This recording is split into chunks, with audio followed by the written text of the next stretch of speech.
गोलियां भी देते कभी कभी, वो गोलियां नहीं, और गोली देते हैं।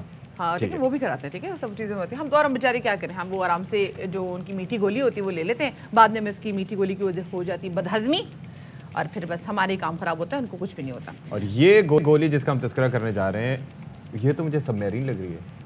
नहीं, ये आप देखिए। अच्छा जी, तो ये गोली जिसका हम तस्करा रख रहे हैं, ये साथ में सिक्का भी हमने रखा हुआ है ताकि हम आइडिया आपको दे सकें कि कितना गोली का साइज क्या है। हाँ। ये खाने वाली नहीं बल्कि खाने से ज़्यादा निगलने वाली है कि इसको आप निगलते हैं और फिर आपके जिस्म के मुख्तलिफ हिस्सों से, यानी कि जो आपका एक ही पैसेज है उससे होते हुए, ये देखें जी, बेसिकली इट्स अ रोबोटिक पिल। इससे पहले हम एंडोस्कोपी के थ्रू क्या करते थे कि अगर कोई अंदर कोई ऐसी चीज़ हो, बीमारी हो, तो वो जाता था, वो कैमरा जो अंदर से सारी वो पिक्चर लेके बाहर आ जाता था, ठीक है। But that is a robotic pill कि जो आप जिसको खाएंगे, आप उसको गल्प इन करेंगे, उसके बाद वो आपकी किसी भी इंटेस्टाइन से जाके वो सैंपल लेकर आएगा, बगैर आपके पूरे सिस्टम को डिस्ट्रॉय किए हुए या किसी ना किसी चीज़ को नुकसान पहुंचाए बगैर। ये फिर एक नॉर्मल जो आपका पैसेज से आप स्ट्रूली पास करते तो उस तरीके से ये गोली बड़े आराम से सैंपल लेके बाहर निकल आएगी। और ये टेस्टेड है, स्पेसिफिकली न्यूजीलैंड पे भी इस पर टेस्ट हो चुका हुआ है। और ये गोली जिन्होंने बनाई हुई जनाब, उनसे आज हम आपकी मुलाकात करवाने जा रहे हैं, क्योंकि ये गोली मजीद क्या कुछ करेगी और कितना इसके फ़वाइद होंगे। Sir Syed university engineering and technology Karachi से वाबस्ता assistant professor doctor Mohammad Rehan इस वक्त हमारे साथ स्टूडियो में मौजूद हैं। सर, ये तो आप बड़े ज़बरदस्त किस्म के गोलीबाज बनने जा रहे हैं। सबसे पहले अस्सलाम वालेकुम, और ऑडियंस जो आपके थ्रू हमें देख रही है उनको भी अस्सलाम वालेकुम। अच्छा, एक सेकंड, इससे पहले कि आपकी गुफ्तगू यहीं पे रह जाए तो हम आपको रोकेंगे गुफ्तगू स्टार्ट करने से पहले। इस वक्त रोबोटिक पिल के हवाले से, जो कि अगर हमारे मेडिकल सिस्टम में एंटर हो जाती है तो बहुत ज़बरदस्त और बहुत बड़ी इजाद है। और इसी वाले से बात करने के लिए हमारे साथ मौजूद हैं डॉक्टर रेहान साहब, उनको हम शामिल गुफ्तगू करेंगे। डॉक्टर साहब, पहले तो ज़रा माजरत, क्योंकि हम ब्रेकिंग्स भी देनी, सब चीज़ें करनी है, बताइए इस रोबोटिक पिल के बारे में, कितना टाइम लगा इसको बनाने में? जी, ये असल में 2018 के अंदर मैं न्यूजीलैंड गया था, मैसी यूनिवर्सिटी से, वहाँ से मैंने अपनी PhD मुकम्मल की है। तो पिछले 4 सालों के अंदर इसके अंदर मैंने काम किया है। तो फ़िलहाल हम इस साइज़ ऑफ रोबोट तक पहुँच चुके हैं। ये 38 मिलीमीटर इसका साइज़ है, और ये इंटेस्टाइन के अंदर जाता है, यानी कि जैसे किसी पिल को खाया जाता है, पानी के साथ निगला जाता है, वैसे ही इसको खाया जा सकता है। और जब ये स्टमक के बाद हमारा स्मॉल इंटेस्टाइन होता है, वहाँ पहुँचता है, तो इसको जिस तरह हम गाड़ी का दरवाज़ा ऑन या ऑफ़ करते हैं, वैसे ही ऑन करके इसके थ्रू सैंपल कलेक्ट किया जा सकता है। अच्छा, और जब सैंपल कलेक्शन हो जाती है तो इसको हम रिमोट के ज़रिए से इसे ऑफ़ कर सकते हैं। इसका क्या पैसेज कोई खुल जाता है? इसके अंदर कोई कंपार्टमेंट्स होते हैं? जी बिल्कुल, जब हम ऑन का बटन दबाते हैं तो इसके नीचे मैं आपको दिखा देता हूँ, इसके अंदर टोटल 4 कंपोनेंट्स हैं। इसके अंदर इसकी एक बैटरी है जो आपको यहाँ पे नज़र आ रही है। इसके बाद एक वायरलेस रिसीवर है जो कि इस रिमोट से कनेक्टेड है। इसके बाद यहाँ पर एक स्प्रिंग मैकेनिज़्म है जो ऑब्वियसली नज़र नहीं आ रहा, वो नीचे हिडन हुआ है। जब वो स्प्रिंग मैकेनिज़्म एक्टिवेट होता है इस रिमोट के ज़रिए से, तो ये जो हमारे पास सैम्पलर में हमने इसका नाम दिया, यहाँ से ये एक्टिवेट हो जाता है, यानी कि ओपन हो जाता है। और जब ये ओपन होता है तो फिर हमारे पास जो इन स्मॉल इंटेस्टाइन के अंदर माइक्रो ऑर्गेनिम्स हैं, उनको ये कलेक्ट कर लेता है। और इसके पीछे यहाँ पर अगर इसको मैं खोल के दिखा दूँ तो यहाँ पर एक स्टोरेज चैम्बर मौजूद है, और इस स्टोरेज चैम्बर के अंदर ये जो कंटेंट है ये सेव हो जाता है। नहीं तो ये किसी तरीके से कोई क्लॉटिंग वगैरह का कोई चक्कर तो नहीं होता? जी, इसकी जो प्रीलिमिनरी ट्रायल्स हैं जी, वो हम कर चुके हैं। तो उसके अंदर कोई भी ऐसा एविडेंस हमारे सामने नहीं आया जिसके थ्रू हम कह सकें कि ये इंटेस्टाइन को डैमेज कर सकता है। इसमें सिर्फ एक लिमिटेशन है जो कि अभी हमारे पास मौजूद है, वो है इसका साइज़। ये अभी 38 मिलीमीटर का है, इसको हम रिड्यूस करने जा रहे हैं तकरीबन 32 मिलीमीटर्स तक। तो ये इस साइज़ का हो जाएगा। इसमें जो खाली हमारे पास लिमिटेशन है वो उसके साइज़ की है। अच्छा, अब ये भी सवाल जहन में आ सकता है कि ये जो 32 मिलीमीटर का, जी ज़रूर, ये जो 32 मिलीमीटर का साइज़ है ये भी देखने में बड़ा लग रहा है। हो सकता है ये कहीं पर स्टक हो जाए।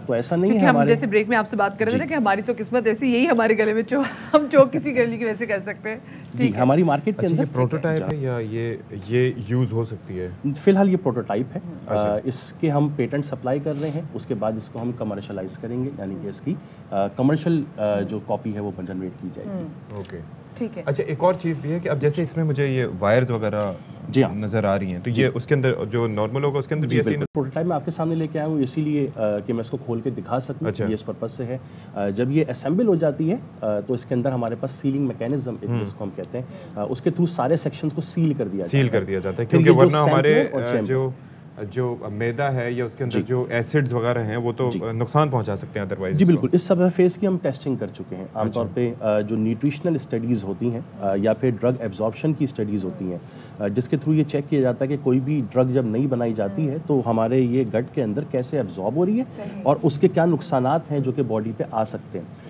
तो सिमिलर प्रोसीजर को अडॉप्ट करके हमने इस रोबोटिक पिल को भी टेस्ट किया। अच्छा, ये कभी फंसने के चांसेस तो नहीं होते अंदर?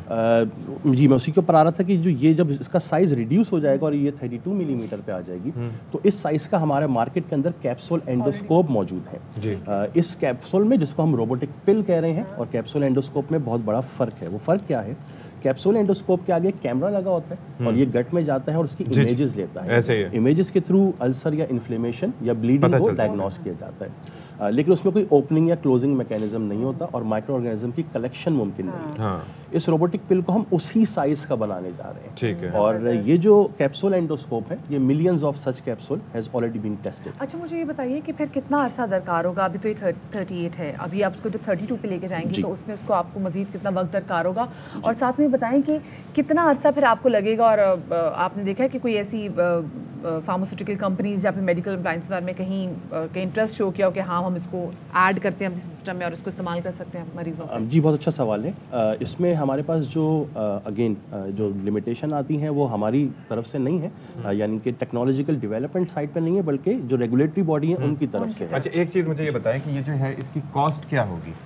जी ये तकरीबन $1000 की हमें पिल पड़ेगी। लेकिन जब हम इसको जब हम इसको कमर्शलाइज करने के लिए जाएंगे तो डिपेंड ऑब्वियसली जैसे एक मार्केटिंग का अच्छा, और एंडोस्कोपी में ऑफ कोर्स वो भी क्योंकि एक बड़ा सिमिलर है, साइज। क्योंकि देखिए अब जो हमारे नाज़रीन में देख रहे हैं, जैसे मैंने आपको पहले ही बताया था कि एक ऐसी चीज़ है जब एंडोस्कोपी के साथ होता है कि वो आपके बॉडी के अंदर जाती है, वो इमेजेस लेता है और वो बाहर आ जाता है। लेकिन ये एक ऐसी रोबोटिक पिल है कि जब ये अंदर जाएगी तो बगैर आपके इंटेस्टाइन या किसी भी सिस्टम को हर्ट किए हुए, आपके मैदे वगैरह को हर्ट किए हुए, वो वहाँ से सैंपल लेकर आएगी और फिर उसके बाद सैंपल के बाद फिर आपको पता है जिस चीज़ के लिए सैंपल की ज़रूरत होती है तो बड़े आराम से आप उसका जिस पे पर्पस के लिए वो किया जाता है तो पूरा हो जाता है। और अभी आप ये बता रहे हैं कि 38 से आप उसको 32 करने जा रहे हैं और कितना वक्त दरकार होगा इसमें? जी इसके अंदर हमें 3 से 4 महीने लग सकते हैं। 3 से 4 महीने, वो इतना लंबा टाइम नहीं है। ज़्यादा टाइम जो लगेगा वो FDA के अप्रूवल का लगेगा और पेटेंट। अच्छा, वैसे ये मूव करेगी तो उसके अंदर ट्रैकिंग का आपके पास जाहिर है कि इसका चक्कर होगा कि किस वक्त कहाँ पर है? इसको हम अल्ट्रासाउंड के थ्रू ट्रैक कर रहे हैं क्योंकि इसमें साइज लिमिटेशन है। इसमें बहुत सारे और भी ऑप्शंस अकोमोडेट किए जा सकते हैं,